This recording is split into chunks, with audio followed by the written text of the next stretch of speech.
ओम नमः शिवाय, जय महाकाल। काफी ज्यादा लोग परेशान होते हैं दो चीजों को लेके। पहला तो धन संपदा को लेके और दूसरा कर्ज मुक्ति को लेके। भैया हमारा कर्जा जो है बढ़ता ही जा रहा है, घर में धन संपदा नहीं है, माँ लक्ष्मी का वास नहीं होता, हम क्या करें। तो एक छोटा सा उपाय आपको बताऊंगा जो कि नारियल से आपको करना है। या तो 3 मंगलवार या फिर 3 शनिवार अगर इस उपाय को आपने कर लिया तो आप पे घर से धन संपदा की जो भी प्रॉब्लम होगी, जो भी तकलीफें होंगी, वो सारी की सारी खत्म जरूर हो जाएंगी। ठीक है ना। बहुत ही स्पेशल, बहुत ही प्यारा सा उपाय है, समझने की पूरी कोशिश करिएगा। स्क्रीन पे आप सभी को यहां पे दिख रहा होगा एक नारियल। आपको भी मार्केट जाना है और एक जूट वाला नारियल लेना जिसके अंदर पानी हो, है ना। ऐसे हिला करके देखोगे तो पानी बजेगा, तो आप ऐसे नारियल लेना। नारियल को लेने के बाद में आपको यहां पे दिख रहा होगा एक मौली, जिसको हम लोग अपने हाथों में रक्षा सूत्र बांधते हैं ना, रक्षा सूत्र आपको लेना होगा। अब इस रक्षा सूत्र को लेकर के जो मैंने आपको नारियल दिखाया, इसके ऊपर आपको उस रक्षा सूत्र को बांधते जाना है। क्या करना है? बांधते जाना है, बांधते जाना है, पूरे घर में घूमते जाना। घूमने के बाद में आपको एक छोटा सा काम और करना होगा। आपके पास में चाहे लाल चंदन हो, चाहे पीला चंदन हो, कोई सा भी चंदन हो, उसी चंदन से मौली को लपेटने के बाद में पूरे घर में घूम घूम करके जो व्यक्ति आपका पैसा वापस नहीं कर रहा, जिस भी कारण से आपके घर में धन संपदा की कमी है, उसका स्मरण करते हुए एक स्वस्तिक का निर्माण करोगे। क्या बनाओगे? एक स्वास्तिक बना देना।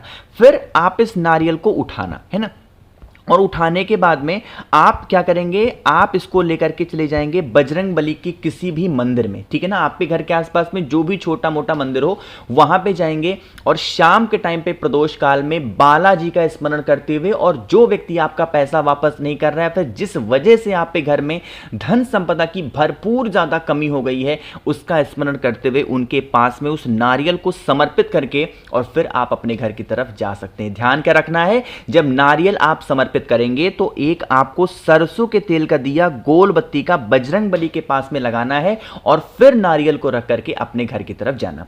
लोगों को डाउट क्या होता है, भैया जो नारियल हम बजरंग बली के चरणों में रखेंगे, क्या उस नारियल को हमें उठा करके वापस लाना है? तो इसका जवाब है नहीं। आप उस नारियल को वहीं पे चढ़ा करके, छोड़ करके और फिर अपने घर की तरफ जाओगे। ठीक है ना।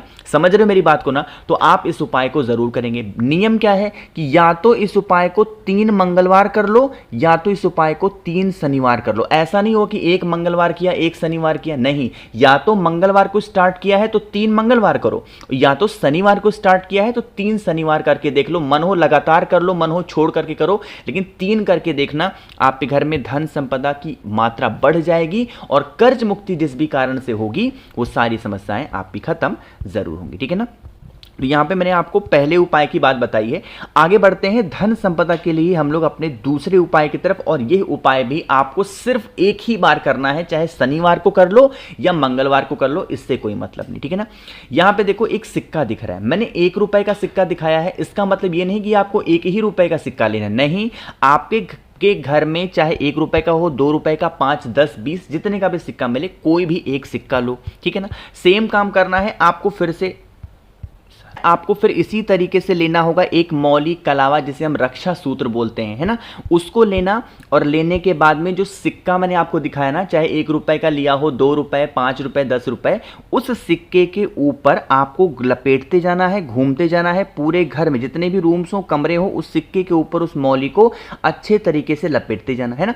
जब आप लपेट चुके पूरे घर में घूम घूम करके, वॉशरूम में मत चले जाना, बाकी हर जगह घूम लेना, और फिर आप इस सिक्के को मौली लपेटा हुआ, आपका कोई दुकान है, व्यापार है, तो जहां गल्ले में पैसा रखते हो वहां उस सिक्के को रख देना बालाजी महाराज के नाम से। और अगर घर में धन संपदा की कमी है तो घर में जहां रुपए, पैसे, गहने, जेवरात रखते हो, उस स्थान पे अगर आपने उस सिक्के को रख दिया तो आपके घर में कभी मां लक्ष्मी की कमी नहीं होगी, हमेशा धन संपदा आपके घर में बढ़ती ही रहेगी। ठीक है ना। करके जरूर देखिएगा। तो यहां पे 2 उपाय की हमने बात कर ली है, बहुत ही छोटे छोटे और बहुत ज्यादा आसान से उपाय थे। आगे बढ़ते हैं अब इस वीडियो के हम लोग अपने तीसरे उपाय की तरफ, और यह तीसरा उपाय आपको शमी के पत्तों के साथ करना है ना। देखो, जैसे हमारे घर में क्या होता है ना कि अगर धन की कमी हो गई है या फिर कर्ज की समस्या खत्म नहीं हो रही है, तो ऐसा नहीं कि हम मेहनत नहीं कर रहे हैं इसलिए हमारे घर में धन की कमी है, या फिर हमारे घर में जॉब नहीं है, नौकरी नहीं है तो घर की कमी है, नहीं। आपके घर में कभी कभी क्या होता है कि एक कोई नकारात्मक ऊर्जाएं घर में घुस जाती हैं, जिसकी वजह से भी घर में धन संपदा टिकना बंद हो जाता है ना। तो आपको क्या करना होगा, लेना होगा 7 समी के पत्ते, गिन करके कितने, 7 समी के पत्ते लेना। और उसके बाद में उस समी के पत्ते को आपके घर के पास में जो बजरंग बली की मंदिर हो, है ना, किसी भी 3 शनिवार के दिन या फिर 3 मंगलवार के दिन आपको जाना होगा बजरंग बली के मंदिर में, और उन 7 की 7 समी के पत्ते को एक एक करके एक मंत्र बोल करके उनके पास में समर्पित करना है। वो मंत्र कौन सा है, कॉपी ले लो, पेन ले लो, नोट करते हुए चलना। ओम शम शनिश्चराय नमः। फिर से बोल रहा हूं, मंत्र को नोट करिएगा, ओम शम शनिश्चराय नमः। इस मंत्र का स्मरण करते हुए एक एक समी पत्र को बजरंग बली के पास में आपको समर्पित करते जाना है, रखते जाना है। यकीन मानिए अगर ऐसा आप कर लेते हैं तो जो भी निगेटिव एनर्जी जिस भी कारण से आप पे घर में पड़ी हुई है या फिर बस गई है आप पे घर में, वो नकारात्मक ऊर्जाएं आप पे घर से हमेशा के लिए बाहर चली जाएंगी और आपको बिल्कुल भी पता नहीं चलेगा। ठीक है ना, करके ज़रूर देखिएगा। बहुत ही छोटा सा, बहुत ही स्पेशल सा उपाय है, आप सभी को करना होगा। तो 3 उपाय की हमने बात कर ली है। अब बात करते हैं इस वीडियो के सबसे महत्वपूर्ण, सबसे फेमस उपाय की, जिसकी बात पूज्य गुरु जी ने अपनी कई बार कथा में बताया है, धन संपदा के लिए और कर्ज मुक्ति के लिए। क्या है सब कुछ बताऊंगा, लेकिन जल्दी से, अभी भी नहीं किया जिसने ना लाइक, जल्दी से लाइक करो और चैनल को सब्सक्राइब करना। ठीक, देखो भाई, समझने की कोशिश करते हैं, बहुत ही ध्यान से सुनिएगा जो बताने जा रहा हूं आपको। यहां पे एक आपको दिख रहा होगा तांबे का लोटा। आपको क्या करना है, इस तांबे के लोटे में अपने घर से जल भरो। यह उपाय बहुत नियम से करना है, इसलिए बार बार बोल रहा हूं, ध्यान से सुनिएगा। चौथे उपाय को, जल भरा, इसी जल के अंदर आपको डाल देना होगा चावल के 3 दाने। कितने दाने डालोगे, चावल के 3 दाने डालेंगे और 1 चुटकी हल्दी डाल देना, है ना, 1 चुटकी हल्दी, चावल के 3 दाने आपको डालना होगा। और उसके बाद में आपको लगातार 3 दिनों तक, जैसे शनिवार को स्टार्ट किया, कोई जरूरी नहीं कि किसी भी दिन शुरुआत कर सकते हो। मान लीजिए आपने शनिवार के दिन शुरू किया, तो शनिवार के दिन जाना, रविवार के दिन जाना और सोमवार के दिन जाना। मेरी बात ध्यान से सुनिएगा। और डेली जब जाओगे तो डेली आपको अपने कलश के अंदर 3 चावल और हल्दी डाल करके डेली जा करके आपको जल चढ़ाना होगा वटकेश्वर महादेव के नाम से। अब देखो, आपने शुरू कब किया था, शनिवार को, और फिर चढ़ाया रविवार को, और फिर चढ़ाया सोमवार को, यही 3 दिन चढ़ाया।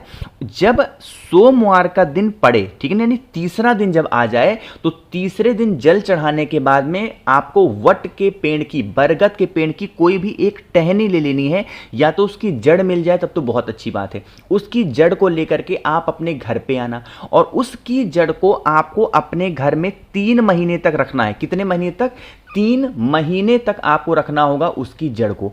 और 3 महीने तक रखने के बाद में, जैसे जो जड़ होती है ना बरगद के पेड़ की, लंबी फैलती रहती है, पानी डालो ना डालो कोई दिक्कत नहीं है, बट वो फैलेगी। इसी प्रकार जब आप जड़ अपने घर में लेके आओगे तो धन संपदा आपके घर में फैलेगी और कोई भी कर्ज की समस्याएं होंगी वो खत्म होंगी। तो आपको 3 महीने तक रखने के बाद में, जब 3 महीना खत्म हो जाए, फिर आप उस वट के पेड़ की, बरगद के पेड़ की जड़ को फिर से लेकर के जाएंगे और वट पेड़ के नीचे छोड़ करके चले आना। आपके घर में कभी धन की कमी नहीं होगी। थोड़ा सा ये बड़ा उपाय जरूर है, लेकिन अगर एक बार आपने समझ लिया इस उपाय को ना, तो कभी भी आपके घर में धन संपदा की कमी नहीं होगी। अगर आप पूज्य गुरु जी की जो कथा है वो नियमित रूप से सुनते हैं, तो इस कथा के, इस उपाय के बारे में पूज्य गुरु जी अपनी बहुत सारी कथाओं में बता चुके हैं, वही मैंने आपको यहां पे समझाया है। ठीक है ना, तो कोशिश की अच्छा समझाने की। बाकी अगर आपको मुझसे फ़ोन पे बातें करनी है, मैसेज पे, तो आप हमें इंस्टाग्राम या फेसबुक पे फॉलो कर सकते हैं। उसके लिए आपको सर्च करना होगा द नेचुरल प्लैनेट 108।